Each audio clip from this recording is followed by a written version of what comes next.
No. No. Every Wednesday. Oh. He's coming back. We'll be here. For lunch. No.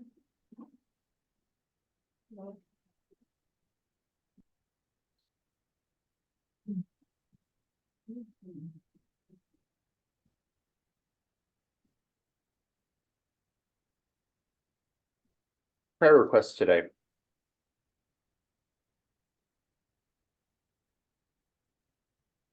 Jacqueline, is it your dad? Brother. How's he doing? Well, they took his driver's license away. He says he can clean the shapes, that's about it. Yeah. But. Okay. I think he's going to have an MRI, still double check it out. Yeah. My uncle Birch Loader, who had this huge surgery yesterday, 12-hour surgery, and he made it to the surgery, so he's in recovery right now. Wonderful. He's Right.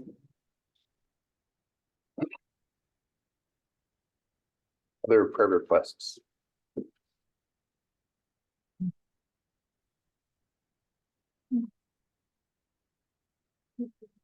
Thanksgiving for the warmer weather.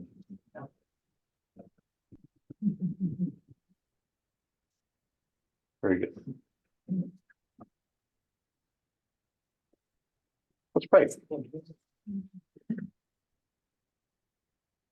Lord God, Heavenly Father, we thank you for preserving our lives and our safety over here in the U.S. Thank you for bringing Bert Schroeder through a successful surgery yesterday. Please continue to grant him with health and with strength. Bless Bert Ninehouse as he struggles with blindness.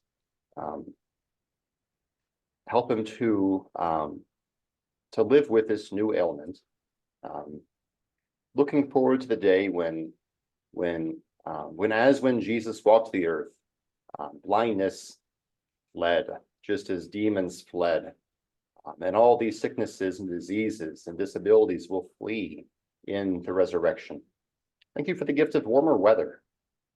Please bless our study, that we would appreciate your gifts to us, and please have mercy upon the people living in Israel and Palestine. We ask all this for the sake of your Son, Jesus Christ. Amen.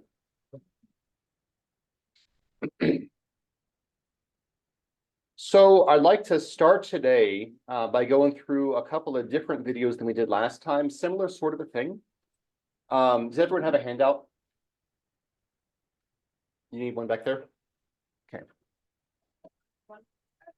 Okay.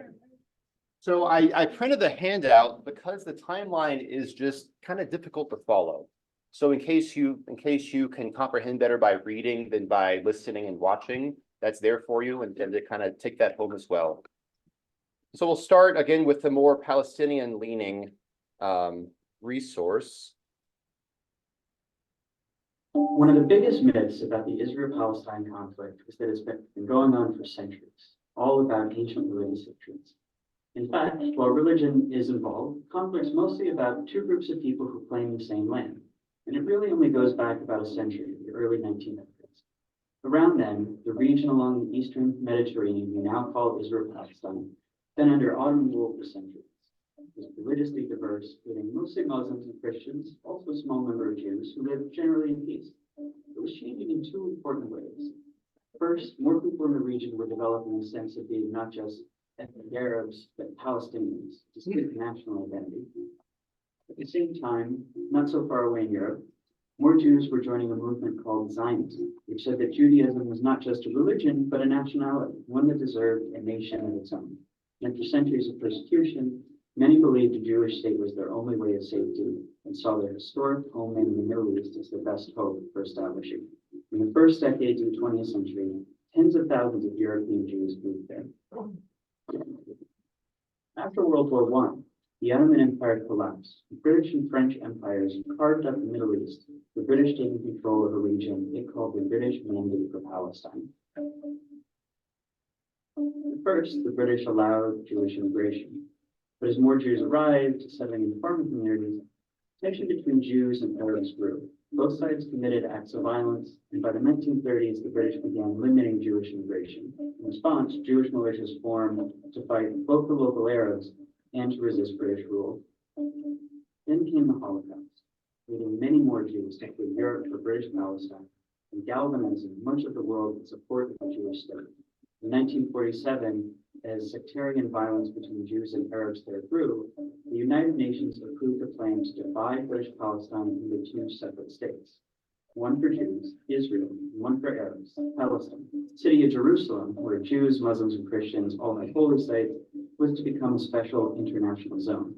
The plan was meant to give Jews a state, to establish Palestinian independence, and to end the sectarian violence that the British could no longer control. But the Jews accepted the plan and they declared independence as Israel. But Arabs throughout the region saw the UN plan as just more European colonialism trying to steal their land. Many of the Arab states, who had just recently won independence themselves, declared war on Israel in an effort to establish a unified Arab Palestine where all of British Palestine stands. The new state of Israel won the war, but in the process, they pushed well past their borders under the UN plan, taking the western half of Jerusalem and much of the land that was to have been part of Palestine. They also expelled huge numbers of Palestinians from the homeland, creating a massive refugee population that, whose descendants today number about 7 million. At the end of the war, Israel controlled all of the territory except for Gaza, which Egypt controlled, and the West Bank, mainly because it's west of the Jordan River, which Jordan controlled. This was the beginning of the decades-long Arab-Israeli conflict. During this period, many of the Arab-majority countries fled or were expelled, arriving in Israel. Then something happened to transform the conflict. In 1967, Israel and the neighboring Arab states fought another war. When it ended, Israel had seized the Golan Heights from Syria, the West Bank from Jordan, and both Gaza and the Sinai Peninsula from Egypt. Israel was now occupying the Palestinian territories, including all of Jerusalem and its holy site. I want to pause there. Israel was responsible for governing the Palestinians, people who had fought for him. I want to pause there and just note that the angle on this was that in 1967, these groups fought a war. The way that the Jewish people tell the story is that they were assaulted, and they were there were enemy armies from all the other countries surrounding them, and they did some preemptive attacks, and within 6 days they had conquered this territory. So just the way that it was described there is more Palestinian leaning. That they fought this war, not they were surrounded. So. In 1978, Israel and Egypt signed the U.S.-brokered Camp David Accords. Shortly after that, Israel gave Sinai back to Egypt as part of the peace treaty. At the time, this was hugely controversial in the Arab world. Egyptian President Anwar Sadat was assassinated in part because of outrage against it. But it marked the beginning of the end of the wider Arab-Israeli conflict. Over the next few decades, the other Arab states gradually made peace with Israel, even if they never signed formal peace treaties. But Israel's military was still occupying the Palestinian territories of the West Bank and Gaza. And this is when the conflict became an Israeli-Palestinian struggle. The Palestinian Liberation Organization, which had formed in the 1960s to seek a Palestinian state, fought against Israel, including through acts of terrorism. Initially, the PLO claimed that all of what had been British Palestine, meaning it wanted to end the state of Israel entirely. Fighting between Israel and the PLO went on for years, even including a 1982 Israeli invasion of Lebanon. The stillness of the ceasefire in southern Lebanon was shattered today by the sound of guns. The PLO later said it would accept dividing the land between Israel and Palestine, but the conflict continued. As all of this was happening, something dramatic was changing in the Israel-occupied Palestinian territories. Israelis were moving in. These people were called settlers, and they made their homes in the West Bank and Gaza, where the Palestinians wanted them enough. Some for religious reasons, some because they want to claim the land for Israel, some just because the housing is cheap, often subsidized by the Israeli government. Some settlements are cities with thousands of people, others are small communities deep into the West Bank. Egypt always felt a deep yearning for Jerusalem.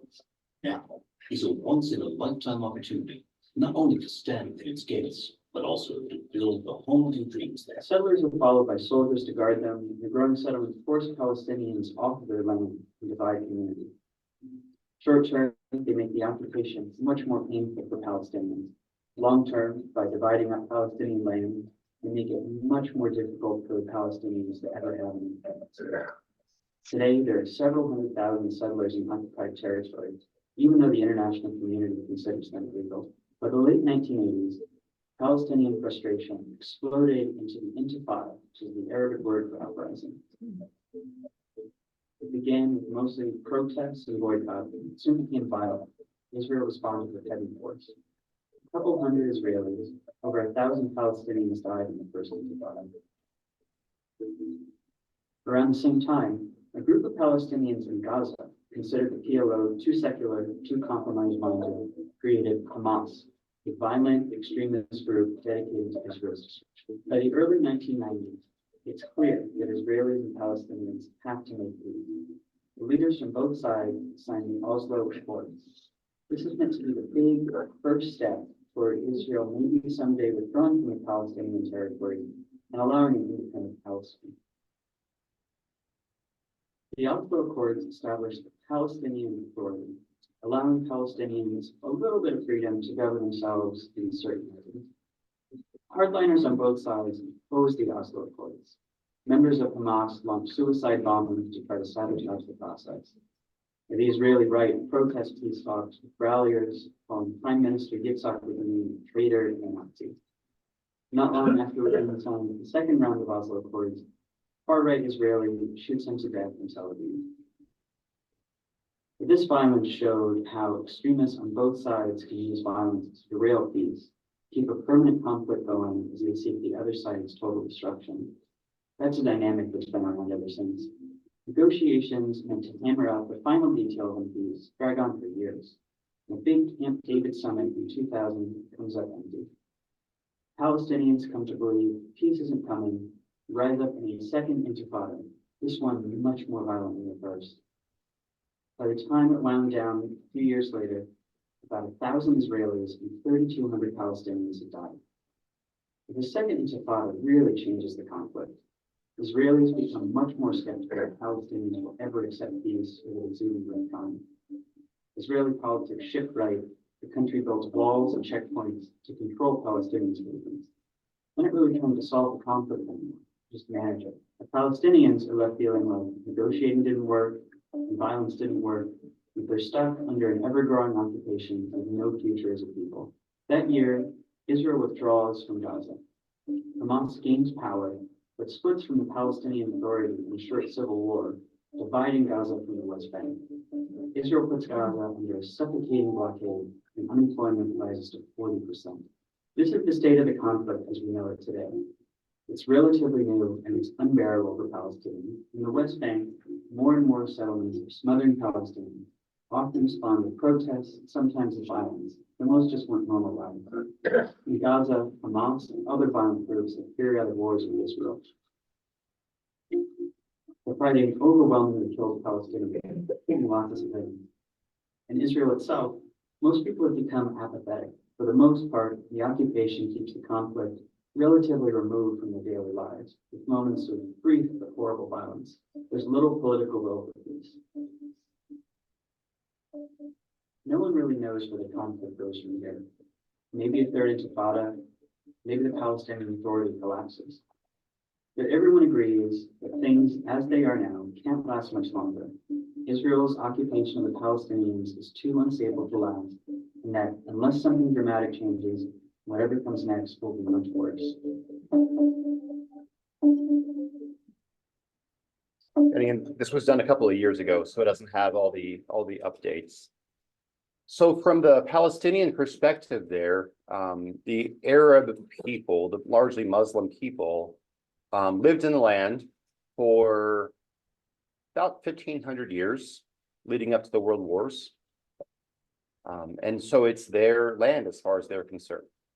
The Jewish people go back further in history and recognize it as being their land and the land of God's promise to them. And so they also believe that it is in fact their land.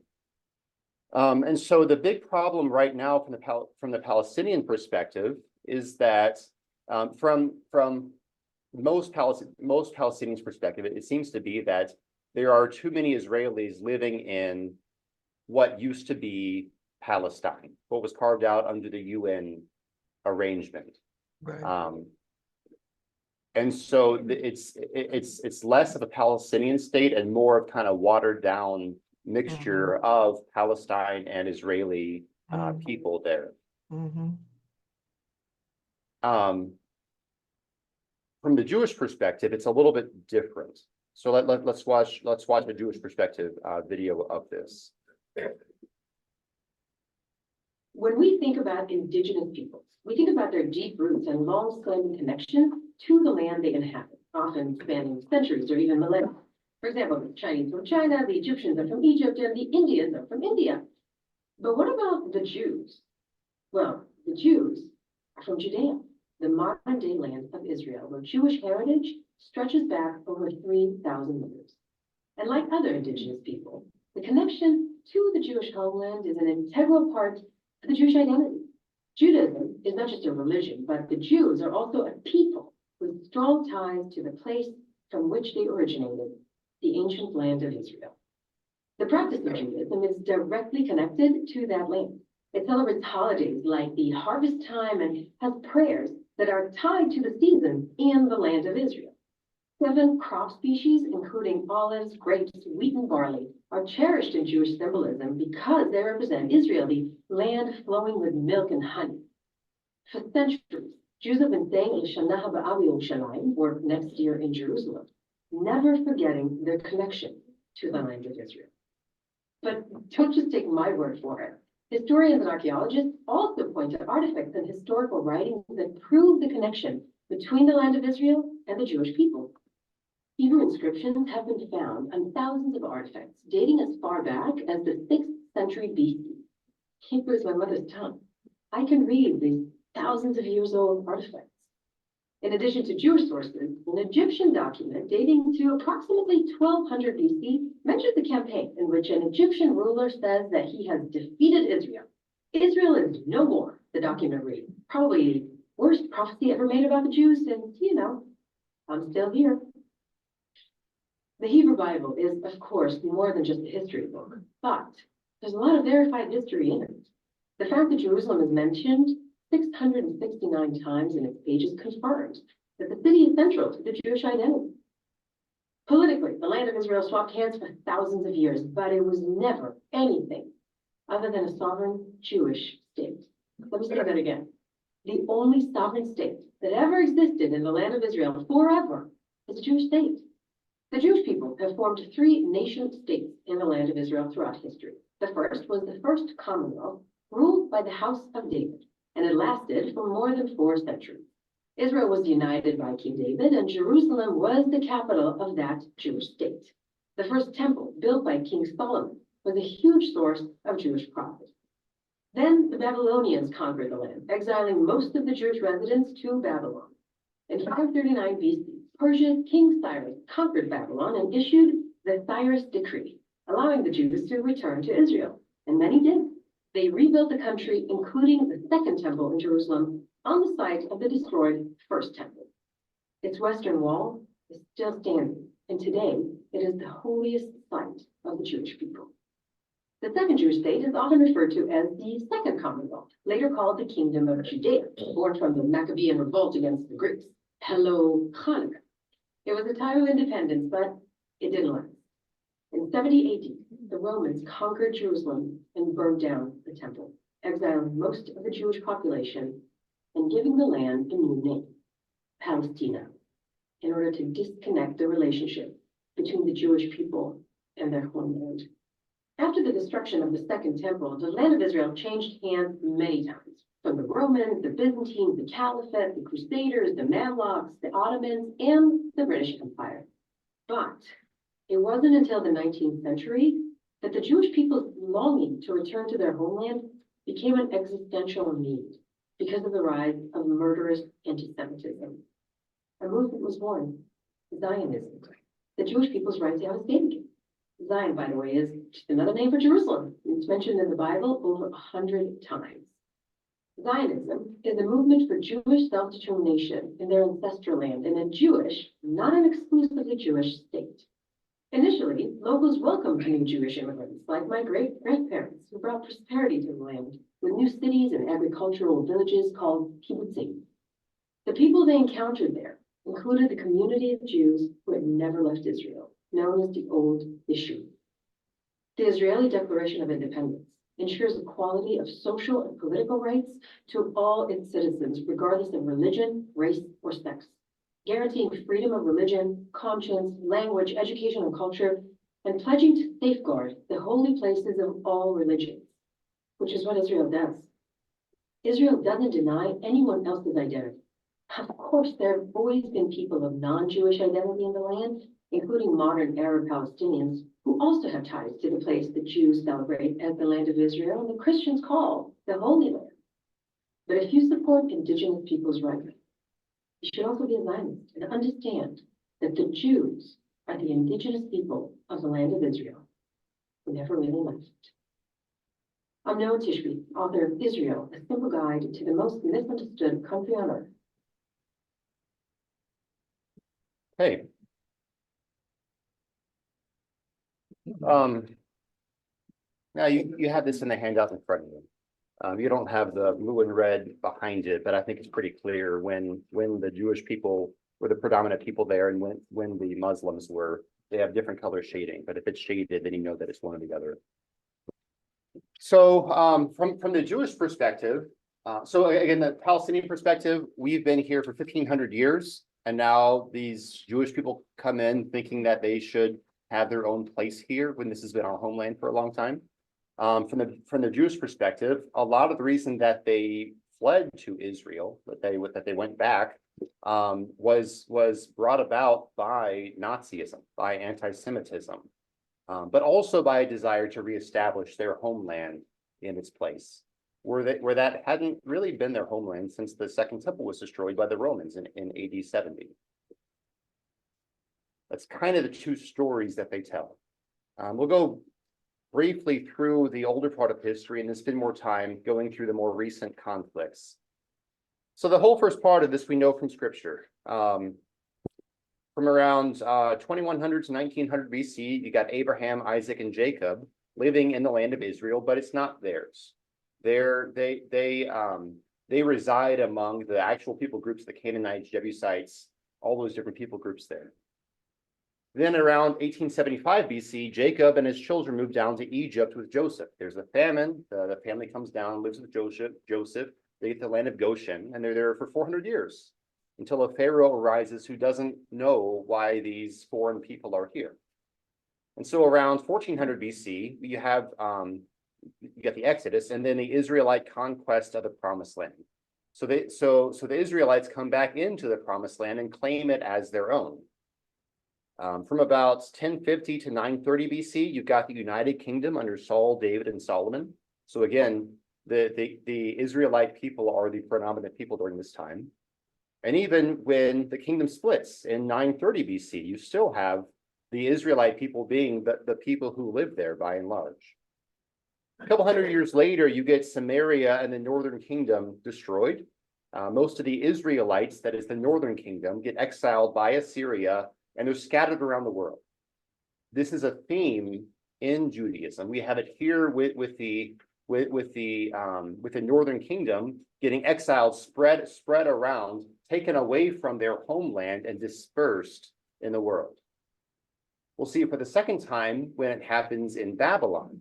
There, the people aren't dispersed around the world, but they're taken away from their homeland to go to Babylon, and then later they come back. And finally, after Rome comes through in AD 70 and conquers everything because of an uprising, then they're really scattered, and they don't call the land of Israel their homeland anymore for about 1900 years, give or take, 1800 years.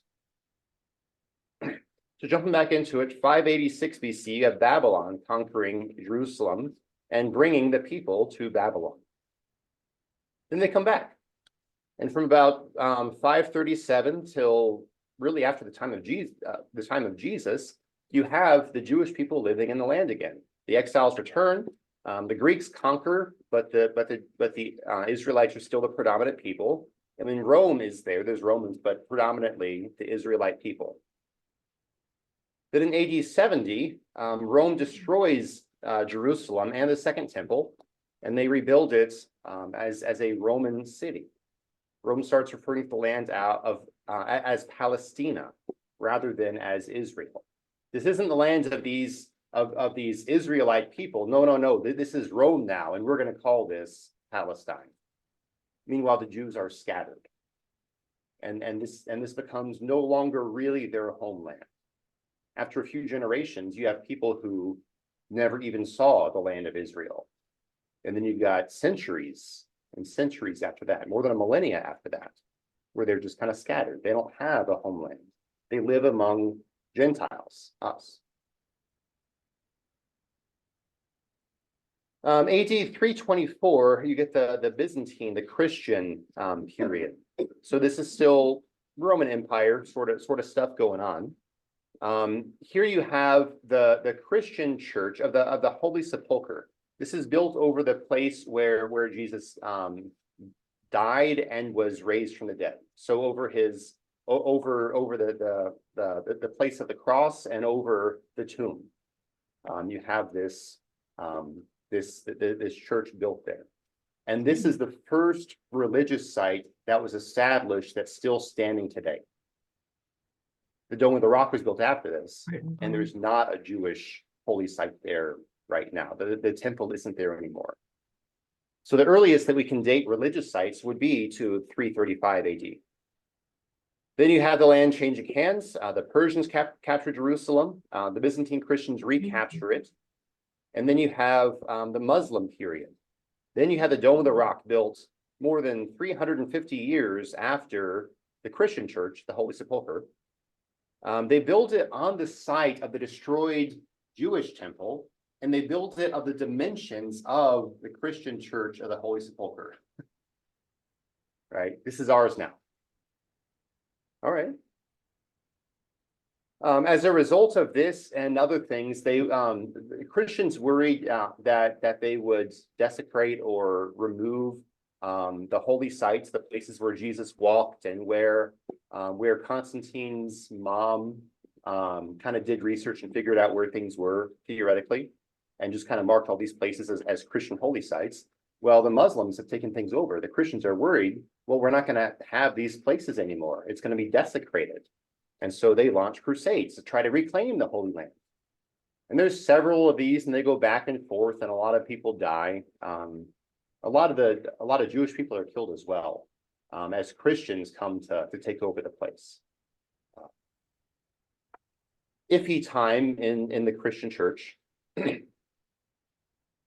Then during this time and afterwards, you have more Muslim empires, the Ayyubid, the Mamluk, and the Ottoman Muslim empires, lasting up until World War I. World War I, that era. So lasting for a very long time here. Then in the 1800s, 1900s, you have Zionism. This is the Jewish idea, the idea that the Jewish people should return to their land and have their homeland again. Part of this was fleeing Nazism. Part of it was a desire to reclaim a homeland for themselves rather than be scattered. So there's both kind of a persecution thing as well as a religious reason to go back. And this is still why many Jewish people continue to move to Israel today. And so you had tens of thousands of Zionist Jews moving from Europe to Israel to reclaim their historic land. AD 1917, the British capture Jerusalem in World War I. The Ottoman Empire collapses. During this time, the British have the idea that we should, our goal for this land of Israel-Palestine is to create a state of Israel where they can have their own place. This is Britain's goal, is for Israel to have their own place, basically. I don't know if they drew up lines for. I know that later the United Nations did, but Britain's overall goal, it seems, was to was to benefit Israel, the Jewish people there. In the early 1930s, you have more and more Jews fleeing anti-Semitism and Nazism. And here, the British limits the Jewish immigration. Because what's happening is that as more and more Jewish people come in, the Arabs, the Palestinians, are being kind of crowded out. And it's like more and more of their enemies, the Jews, are coming in. And so there's more and more armed conflicts going on. Britain decides, you know what, there's too much here, we've got to get out of this.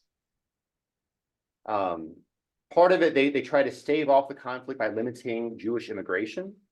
And so then you have Jewish groups who are already in Israel forming militias, both to fight the Arabs and to fight the British, to try to reclaim this homeland for themselves. 1940s, you get the Holocaust. 1947, we get this map here. So the United Nations votes to divide Israel into a Jewish state and an Arab state or a Palestinian state. Note before this, there hadn't been a state of Palestine that was kind of separate from that had kind of hard boundaries and that was separate from neighboring territories. It was part of empires, but it's not like there were the Palestinians who were distinct from other places, who would call themselves sort of like they would call themselves Palestinians, not Ottomans, or that sort of a thing. And so you have this great idea to divide up the land. Part of the challenge here, what you can't really see on the map, is that Jerusalem is in the red area, the Arab state area. That's a problem for the Jewish people, theologically. They want to rebuild the temple so that God can come to them again. It's part of it. But nevertheless, the Jews accept this partition, this dividing up the land. But the Arabs and the Muslims do not. Part of their reasoning is that the Jews, who made up only a third of the population at that time, would be given more than half of the land. Part of that, though, is that the land down south is kind of worthless. You can't grow anything down there. It's rocky, dusty. It's not good soil. People don't really live down there. It's like the Wyoming of Israel. Not speaking to the quality of dirt, but speaking to like the population. It's the flyover place of Israel. And so if there's more of it given to the Jewish people, that doesn't actually matter, because you can't even grow your crops down there. But that's kind of the stated reason why the Arabs rejected this plan. There's more to it. And certainly there has been this idea developing, beginning here, but especially later on, that we just got to get these Israelis out of here. We've got to get these Jewish people out of here. This is our land. And so on the day that the British rule over the land ends, Israel declares independence, right? This is all according to plan. And then the Arabs attack Israel. Each of the surrounding nations, which are all Muslim, they all attack Israel. So Lebanon, Syria, Iraq, Jordan, Egypt, they all attack Israel. And they establish, in order to establish a united Arab Palestine. This is their goal, to eradicate Israel and make it a Muslim state, an Arab Palestinian state. Israel survived, which was remarkable. Then one of the big offenses that Israel gave is right here, is that after this, about 750,000 Palestinians, or about 80% of the Arab population, were displaced from their homes, and they were forced to become refugees in other parts of the land or in neighboring countries, Jordan, Lebanon, these sorts of places. Here, it would be nice if we could say that Israel only kicked them out of the places that Israel was supposed to get in the first place, but it's not just that. It was out of other areas as well. So it's not exactly clean cut.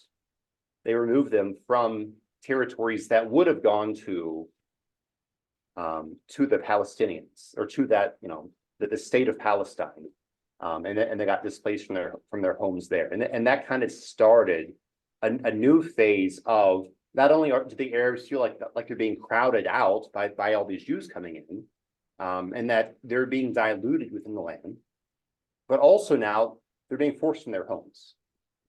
Some of this was by military things, soldiers showing up and saying, you got to go.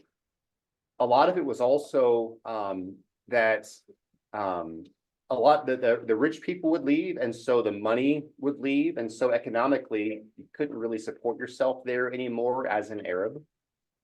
Just all different sorts. So some official pressures saying you need to leave, and some of it de facto rather than de jure. De jure by law. Old racism is de jure. Black people in America are not allowed to do these things with white people in America. That's de jure by law. That's illegal now. A lot of it now is de facto, that it just so happens historically that you have these black neighborhoods and these white neighborhoods, and you have white flight and all this sort of stuff. That's not illegal. That's just kind of the way that it goes. And I'm from Memphis, so we can talk about that if you want. And so there were both of those things going on in Israel-Palestine following World War II, when the Arabs again rejected the plan to have their own land and instead attacked. Okay. We see a similar thing happening in 1967. It's called the 6 Days War. There you have Nasser, the dictator of Egypt. He announces his plan to destroy Israel. And then he moves troops there to the border. Armies from Egypt and surrounding Arab countries, Lebanon, Syria, Jordan, they surround Israel's borders. It's clear what's going to happen next. And so Israel preemptively launches strikes on Egypt and on Syria. Now, Israel wasn't trying to destroy these people groups. They were trying to destroy the Israelis as a people group and reclaim it just as an Arab land. Israel was not trying to, the Jewish people were not trying to destroy the people groups. They were trying to maintain peace. And we see this as they give up land in exchange for peace later on, with the treaty to give up the Sinai Peninsula. But with this, it's also not as clear cut as we might like, because Israel gained land because they won this conflict. They did the preemptive strikes. Militarily they won. And so Israel claimed for themselves not only the land that the UN allotted to them, or the modified version of it that they had since 1948, but also the West Bank, the Gaza Strip, the Golan Heights, these territories which were not clearly in their possession before. And so Israel occupied these territories, as the Palestinians would say. So it's not entirely clear cut as if Israel is only being a gentleman about these things. There is more going on than that. With this, Israel did not attack Jordan. Apparently, this is a sticky point when it comes to the West Bank. Israel did not attack Jordan, but asked Jordan's king not to join the war, but he did. And because of this, when Israel defeated its enemies, Israel took control of the West Bank, which had been Palestinian, had been kind of ruled by the country of Jordan, which is just on the other side of the river. Israel took control of the West Bank and East Jerusalem, which is the most important part of all of the world for them, is East Jerusalem. Why? What's in East Jerusalem? The Temple Mount. They want that land. And currently they don't have it. Currently the Muslims run that particular part of the world. And that's why the Jewish people wail at the Western Wall. It's not theirs. They can't rebuild the temple there. So in response to all of this, the fact that Israel won with these preemptive strikes and militarily that they won, you have the Muslims, the Arabs meeting in Sudan and announcing no recognition, no peace, no negotiations for Israel. And with this again, we have more of Israel not allowing Palestinians to return to their ancestral homeland. I'm not sure if there were more of an exodus here or not. It doesn't seem like it was nearly as pronounced if there was one. But regardless, they're still not letting people come back to the land that their people owned for 1,500 years in very recent history. Do you think they're going to spoil? Sort of. And it's also, Israel doesn't start wars. Israel doesn't start conflicts. They respond to them. And they do a great job when they do. And by the way, a lot of the deal with Palestinian casualties is because Hamas uses them as human shields. They set up their base in a hospital so that Israel can't just bomb them. And when Israel does attack, then civilians get killed because it's a hospital where Hamas set up their base. You know, the numbers can't just take in that face value as if Israel is looser about killing innocent people. That's simply not the case. In fact, our military sends guys over to Israel to learn how to be better about avoiding collateral damage. They're some of the best in the world at it. A few other dates here: 1978, Egypt under new leadership signed peace agreement with Israel. So Israel gives them the whole Sinai Peninsula back. And remember, big land, lots of oil. It costs Israel quite a bit to do this, but it's for the sake of peace, so they're willing to do it. Various things happened leading up to the first Intifada, that big conflict there. The Intifadas are Palestinian revolts against Israeli rule, basically. And there's kind of things from both sides leading up to them. But that's what it really amounts to, is Palestinians saying, this is too much. Part of it with Gaza was, I can't remember at what point, but Israel put a blockade around Gaza. 40% of their people were unemployed. Couldn't survive well in Gaza for a while because of this sort of stuff going on. And because that's where Hamas is. When Israel and Palestine showed up to sign a peace agreement in 1993, the leader of the Palestinian leader who signs this agreement gets assassinated by Muslim extremists. By the way, there's so much. Today's going to be the last day that we talk about this. Pastor Wurm is going to be taking over next week. I'm kind of reaching the end of what I can talk about. I'm kind of reiterating a lot of things because there's so much. But there's not a lot of new things to teach all about. One of the things, though, is that there was a survey. Let me get the year. I've got a couple of articles pulled up.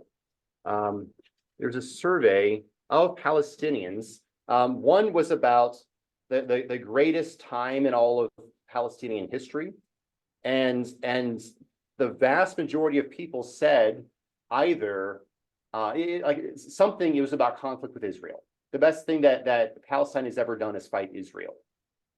This is by far the widest sentiment. About half of the Palestinians surveyed say that they support Hamas, even in the terrorist attacks. It's not only a little rogue group; it's also the sentiments of about half of the people. You've seen numbers up to 80%. Yeah, and it just kind of depends. Yeah. So it's not only a little rogue group is the main thing. We can't say that most people want peace. We can't say that most people would like for things to be left just as they are today, only with peace. The Palestinians want all of the land, basically, and then there'll be peace because the Israelis will be dead. I mean, that's kind of what it amounts to. You know, Dennis Prager isn't far off when he says the reason why this is still a conflict is because one side wants the other dead. That seems reasonably accurate. And again, it's not every individual person who believes that, but it's definitely in the air. It's definitely what they're teaching in the schools. It's kind of like what's being taught in the schools right now and what's becoming normal right now.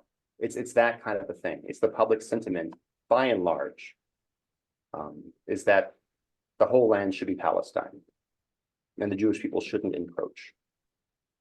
Certainly shouldn't be allowed to have their own territory there. The Muslims refuse to acknowledge that the Jews have their own independent state there. if they would acknowledge that and have peace, there wouldn't be any more war.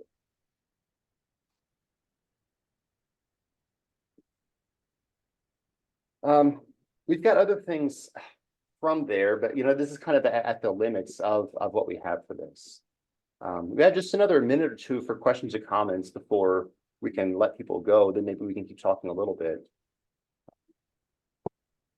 What do y'all think? What did Israel for the 6-Day War? I wouldn't be surprised if it was us. I don't know. I mean, they would have been stockpiling stuff for decades leading up to it. So it's not like there wasn't time to send a bunch of our planes over or something. Like there just wasn't time for it. Part of where was that in 1967? Summer? Don't know. It's always kind of somewhere around there.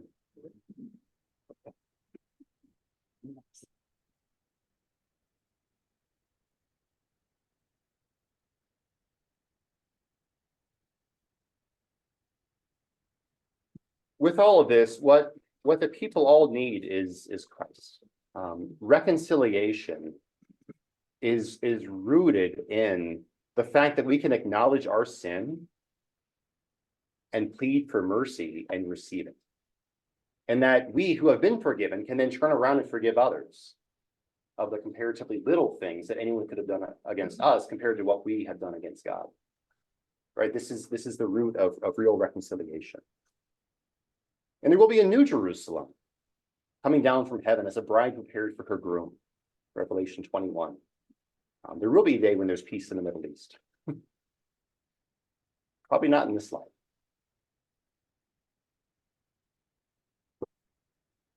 Taught by our Lord and trusting his promises, we are bold to pray. Our Father, who art in heaven, hallowed be thy name. Thy kingdom come, thy will be done, on earth as it is in heaven. Give us this day our daily bread, and forgive us our trespasses, as we forgive those who trespass against us. And lead us not into temptation, but deliver us from evil. For thine is the kingdom, and the power, and the glory, forever and ever. Amen.